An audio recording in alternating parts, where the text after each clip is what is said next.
Alright folks, let's talk about Gen.G entering CSGO by picking up the core 3 of the former Cloud9 lineup, which of course is Daps, Autimatic, and Koosta, then picking up Sam from Envy, and in a surprising move, getting BnTeT from Tyloo to give him his first international team to play with. And look, I know I'm a little late to the party on this move. It's actually been quite some time since this passed, but it was the holidays, so give me a little bit of a break.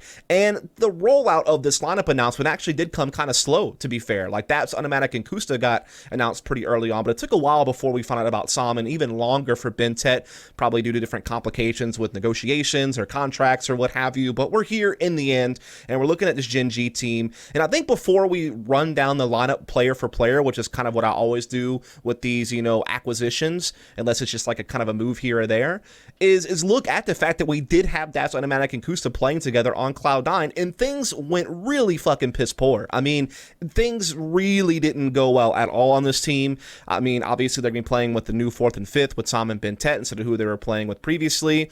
But, I mean, they had some talent on that team, so it was really surprising that they didn't do better. They really dropped the ball. They only won a handful of maps in all the offline play they had. I think they won 3 maps out of like 20, maybe a little less than 25 maps played. They had a couple of ties thrown there, of course, with the Blast format. But, yeah, really, really tough stuff. And I really felt like some of these games were winnable. Like, sure, their debut event at Blast LA, you can understand why they didn't do that well. They were having them play against, the Energy team that would become EG, and obviously that's his former team. We know how talented that team is. They obviously had to play Liquid, in the best of 1, and of course the best of 3, because this Blast LA was the one Blast that actually had BO3s included for the 2019 season.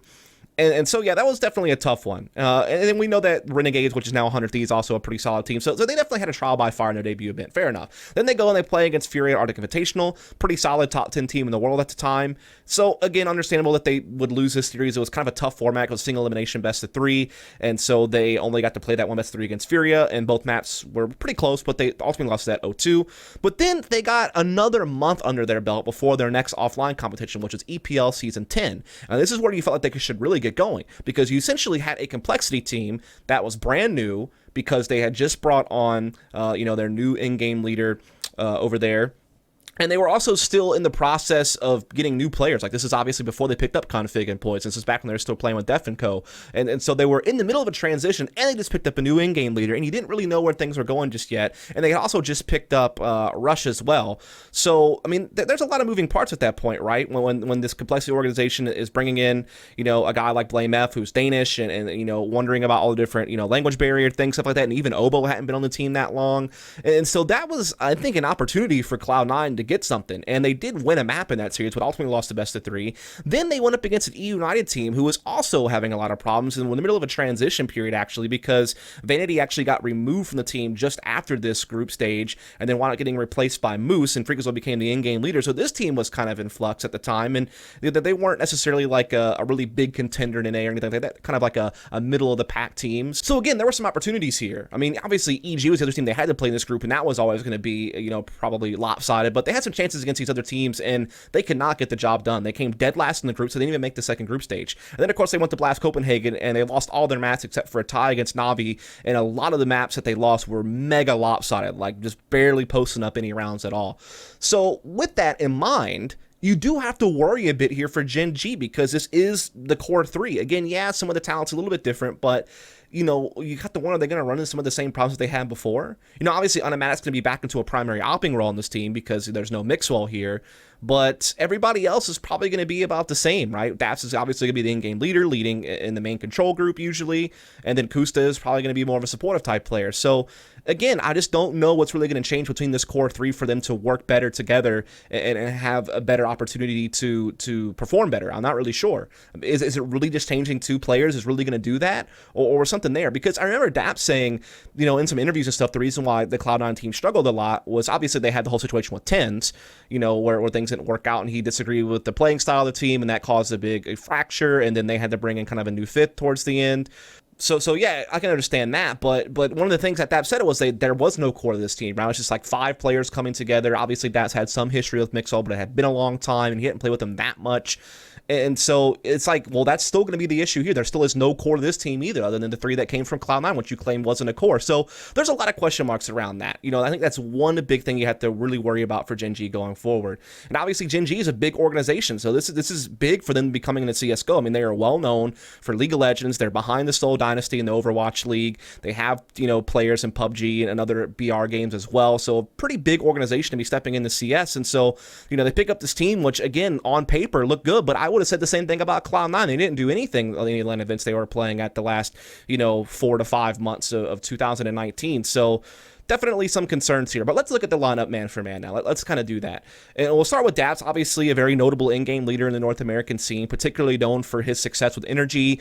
I think through 2018, they had like a really good period there where they, you know, did well at ECS Season 5 and Starlighter Season 5 and IM Shanghai that they won the title at, and top 4 at ESL1 New York. So this kind of mid to late 2018 run, they had some really big finishes. They had some shockers too that were really, really rough, like, you know, not making the Face It Major, placing really poorly at that minor, and had that big Stockholm event at DreamHack Masters where they bombed out, but definitely some good stuff there. And then, of course, you know, through his time in 2019, kind of early to mid 2019 before Stanislaw took over, again, had some big finishes with this team. Top 4 at Starlight Season 7, top 4 at IM Sydney, top 4 at CS Summit 4, top 4 at ECS Season 7 and EPL Season 9. So shown to be able to build a team, kind of bring in even inexperienced players that have some talent though, and found a way to use them. He was always really good, in my opinion, kind of building a foundation for a team, you know, being able to get like default set up, get some roles established, you know, start creating the basis of a team. And then, yeah, later on, you have to be able to do counter plays and throw in pacing changes or come up with maybe new innovative nades or executes. Yeah, but I feel like he was really good at setting foundations. And, you know, I do think that towards the end of his time at Gen.G, he did try to pick up the pace a bit. He did try to, you know, because he was getting some more explosive players on his team, try to facilitate that a bit more, particularly when Tarek came on board. Whether or not they were ever going to get there or not, it's hard to say. He did eventually step away because they felt like the team had kind of plateau, like they were never going to get out this top 4 position and actually start making finals. And to their credit, when they picked up Stanislaw and became EG, they did win some titles. So fair enough. I think it wound up working out in the end, but I think that sometimes Daps does not get enough credit for building up that Gen.G team and what is now EG. I think that he did get some big finishes for them and got them into like a really solid top 10 team in the world position, was able to find ways to facilitate, you know, even some inexperienced players like Ethan on the team. Even Breezy didn't have that much top pro experience. So he was able to kind of slowly but surely over the course of like 2 years, basically, because Gen.G did kind of come together in 2017. And obviously they didn't start out that great. They had to make some roster changes along the way before they finally got to the team that we see now, of course, with the swap between Stanislaw and Daps. But yeah, he did some great work with that team. And, you know, look, he even got Optic established in 2016 at the very least, before, again, Stanislaw took over for him there. So has a pretty decent history of building himself up within the North American seed and even creating a team that wound up being a really strong international team with Gen.G.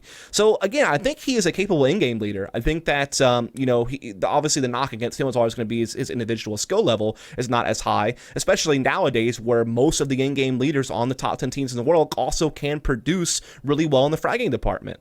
And so Daps is probably not going to be that guy, you know, but I think he can be a good tactician. I think he's good at setting up things. Again, I do wonder, though, about this whole like core 3 concept from Cloud9. He couldn't seem to get it rolling there. So I think there is some room for concern, but I do feel like overall he doesn't get as much credit as he probably deserves for what he did do with Gen.G. I do think that he still holds a lot of value as an in-game leader. And if you're looking at North America and you're trying to build a team there that's majority North American, it's really hard to come up with very many other in-game leading names that would make sense that are from NA without having to go out and get European imports. So I think all in all, this is fine. Now, with Autimatic, dude, this guy gave, you know, 3 solid years to the Cloud9 organization. I mean, he hit the ground running on this team when he joined kind of in mid to late 2016 when they took that second at Northern Arena Toronto, and he dropped big numbers there. Obviously, you know, his first really big moment for the Cloud9 was when they won the EPL Season 4 finals in Brazil in crazy fashion, and he was the MVP of that. Monster numbers at that tournament, and really never let off steam. Obviously, a big part of the team when they were having their big run kind of at the end of 2017, getting some top 4 finishes and a couple of finals appearances, and you know, even winning a couple of smaller tournaments like DreamHack Open Denver and Alba Power Masters and things of that nature, was a really big part of that success. And then obviously it all culminating in them winning E-League Boston. He had a really monster performance there as well. Definitely felt like he was a really strong MVP candidate. And even when the team really tapered off, like in 2018 and throughout last year, with all the different moving pieces and things of that nature, he's remained a really strong player. He even became a primary opper for a time and did better than I would have expected as far as his individual performance. Now, look, he didn't do so well on this last iteration of Cloud9. He looked like he really lost his form. He got progressively worse as each tournament kind of passed, like the last, 5 or 6 tournaments he played for Cloud9 between kind of some of the older lineups and then the one that had Daps and Koosta. But I feel if anyone's ever going to recover, it would be someone like Autimatic. Now, he is seemingly going back to a primary AWP role in this team, from what I could tell, because I did watch some of their Katowice qualifier stuff. Now, obviously, they didn't have their full 5. Sick was standing in for what BnTeT is going to be, but it seemed like they were using Autimatic as a primary op, so it seems like he'll be doing that again. And look, I think he was a serviceable primary opper when he was doing that for a time in Cloud9 before they had this whole iteration with Mixwell being the primary opper of the team for those 4 LAN events. So I think he is capable of doing it. I don't know if he'll ever hit the same heights as he did when he was, a primary rifler, but right now you can kind of get away with running 5 rifles because a lot of people are still using the SG and stuff like that on T side. So I think that you could see him really flex into something like that. It means he's going to be a strong rifler when you want to run 5 rifle setups, depending on the strategy or your economy. And again, I think he can do well enough as an opper. So yeah, I wonder if that will again kind of limit his capabilities because he's going to be in a role where he wasn't kind of historically at his best. But I think he should be able to recover, and I think he should be able to be one of the stars of this team. That needs to happen if Gen.G is going to actually be like an international contender. But certainly I think the history really bodes well for someone like Autimatic being able to come back around and be a factor in this team. I think that, him and BnTeT are kind of billed to be the stars of this team, and then Sam's kind of the wild card gamble where if you can develop into something special, then you might actually have yourself a really good team. And we'll leave it at that. Now, Koosta is, again, one of those kind of journeymen now at this point where I think there was so many expectations for him when he was an opper and he was looking really hot on enemy and selfless and coming into Liquid and all that stuff. But forgetting all that and looking at the more recent past, I would say that he was a serviceable support player on Torped and Ghost.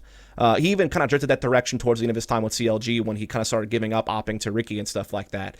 I think he is never going to be like a big numbers contributor. He's never going to be a star of your team, but I think he is serviceable in a support rifle role. I think he's not bad at it. I think that he can contribute to the team in different ways.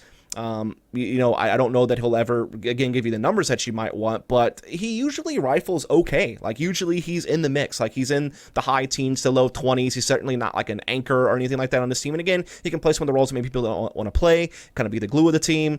It seems like he was able to really do that for Ghost throughout 2019 and even into 2018. So I could foresee him being useful on this team. I'm not against this move at all.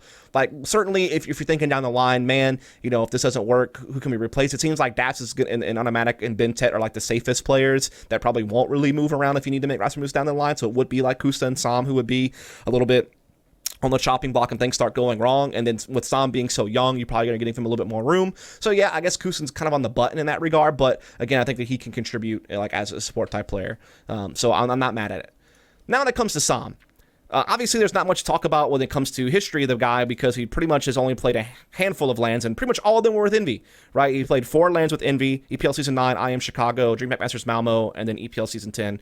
And then other than that, he's only played like small LANs like Fragadelphia, things of that nature. Obviously, online-wise, he's at times played with teams like Soul Patrol, but a lot of it is him kind of being known for like FPL and things of that nature, right? Now, look, I have heard 2 different extremes about Sam from the community and other talent out there. There's one camp who is really against Sam and thinks that he's like awful because of how bad things went for him on Envy. And then there's other people who seem to be like really high on him and almost feel like, he works really hard and he's super motivated and he's done everything that he can be to show he's a good player. And they kind of overhype him. But I'll be honest, I'm somewhere in the middle because I haven't seen anything yet that shows me that Sam's going to be a star level player. I mean, I watched pretty much all the LAN mats he's played because I was involved in casting DreamHack Masters Malmo and I was working at EPL Season 10 during both group stages that he played at. And he didn't leap off the page to me. Like, he didn't look like a crazy talent. Like, he had some good games here and there against Soul Patrol and Furia and Made in Brazil. And I think even had some good games at IM Chicago against the Brazilian teams there. But nothing consistent, nothing that really made you think super highly of him, like some of the other young guns that we have in the scene right now. Again, that doesn't mean that Sam can't develop. I mean, maybe the NV environment wasn't really going to be an environment where he could thrive. Seems like that team really had a lot of issues, and I don't think he was necessarily the one to pin blame on. So in a different environment with a more experienced in-game leader like Daps and having a lot of experienced players around him like Autimatic and like BnTeT, this is a situation where maybe he can finally, show himself a little bit and be developed by someone like Daps. And so, I think it's certainly a gamble bringing in Sam. I think it would have been better to bring in like a more established star player if you could, but fair enough. Like, maybe Sam can develop into something. I'm not writing him off yet, but I just think that you can't be overly hyped about him either. I think you need to be somewhere in the middle. I think that's what's reasonable. And so I think that people need to stop overhyping. People need to stop really bashing on him too, because I think it's still way too early to call how good Sam can be. So I'll be curious to see how they facilitate this guy. It seems like he's going to be probably like a secondary entry type figure, or at least part of the main control group with Daps and Autimatic, because I know Koosta's going to be more of the edge of the map kind of support player. And BnTeT, from what I've seen in the past, typically enjoys playing peripheral roles, kind of being a playmaker on the edge of the map, kind of like what a Nico and a Shox and a couple other different players have done historically in the past. But BnTeT is also really flexible, and so I'm sure he can move around a bit, and maybe that'll free up Sam to move around a little bit as well, and they'll figure out what the best combination is going to be, which will now lead me into BnTeT. BnTeT is a guy that we have been calling to be rescued from Tyloo for ages because he looks so damn strong on that team, particularly within the Asian region. The dude was like the best player from Asia. Like, I don't even know who else you would throw up there that was as consistent and as strong of a player from an eye test and all that good stuff within Tyloo. Like, really, really good. Now, I will say this, though. Like, as much as he passes the eye test and he has crazy numbers within his region and crazy numbers even in some international lands, and he looks like he's got a fuck ton of potential. We've all been calling for him to be saved from Tyloo, and we're all hoping that he can be a really strong player, and I think that all those things can be very true. I think this is a team where you probably will truly see how good he is. I do want to caution people into, again, not being overly, hyping this guy. Give him some time to show you what he's made of, because it is true that when he played the bigger LAN events with Tyloo, his numbers were never really as impressive as it was in smaller LAN events against smaller European teams or within the Asian region. He definitely had some events where he looked super good. Like, I remember IMCity 2018 when that team placed top 4 there. He played particularly well at that event. He had some really big numbers against teams like FaZe and Renegades and Cloud9, things of that nature. So definitely a guy who is shown to be capable, but again, when you look at all the big events, all the different DreamHack Masters that Tyler were able to qualify for, some of the IM stuff they were involved in, like with Beijing and Katowice even back in the past, those events were the events where when he played against elite teams, he didn't look as strong. Now look, he probably couldn't because so many things were fucking going on for Tyler, right? He was having the in-game lead at times, there was language barrier issues where he was having to translate from like Chinese to English and things of that nature, and so there were a lot of things that probably weighed him down for ever realizing his potential on Tyloo, and hopefully those weights are now lifted. Now, he is going to be going into an international team, so again, that is going to be a big adjustment for him culturally.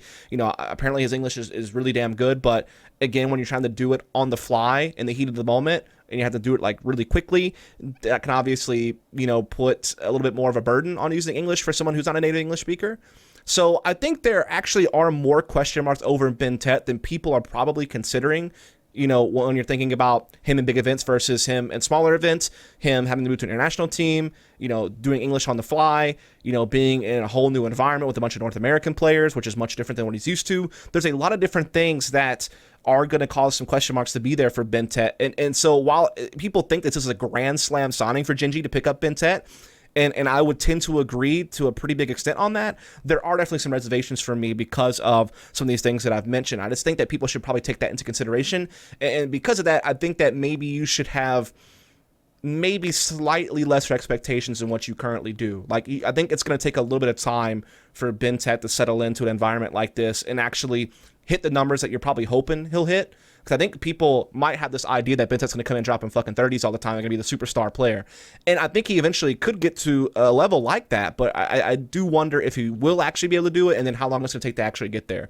So I do kind of want to just throw some caution out there. And so at the end of the day, when you look at the lineup, all 5 players, I think you got a capable in-game leader in Daps that probably gets a little bit too much heat. I mean, again, I know he's never going to hit the fragging numbers that you would probably want, but I think as a leader, as a tactician, I don't think he gets as much credit as he probably deserves. I think Autimatic, if he can recover and get back in good form, I think there's a very good chance he will. He can definitely be one of the stars of this team and help them be competitive. Koosta, again, I think he can be a serviceable support player, but probably not much more than that. He'll have occasional games where he'll pop off and look like a monster, but that's never going to happen consistently, I wouldn't imagine. But again, can still serve a role in this team and have a positive impact on the team. Sam, I think, is a gamble, but it's worth taking. You know, a young NA talent, still hasn't really had the chance to get experience and prove himself and learn the game and develop into a player. I think it's still way too early to be overly harsh on him, but I don't think he should be overly hyped either. I think you got to have some type of middle ground expectations.